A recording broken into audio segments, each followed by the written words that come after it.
Makian and her son, 8-year-old Gideon, were last seen on Thursday evening in a canoe off Chesapeake Bay.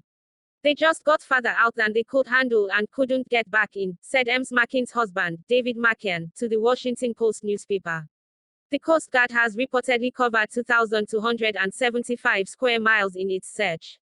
The agency is joined by the Maryland Natural Resources Policy and the Anne Arundel County Fire Department in looking for the pair. Crews on boats and in helicopters have all been engaged in the search. Ms. Makian is the daughter of Kathleen Kennedy Townsend, the former Maryland Lieutenant Governor.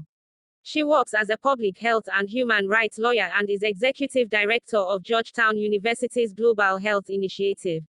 At this time, our family asks for privacy and that everyone keep Maeve and Gideon in their prayers, the family said in a statement. Mr. Makian told the Washington Post that his family was staying at a waterfront home in Maryland owned by his wife's mother.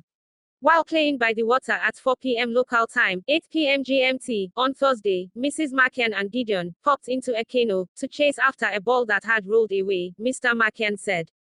Two people, unnamed, were seen drifting several miles offshore 30 minutes later, according to a press release from a local fire department.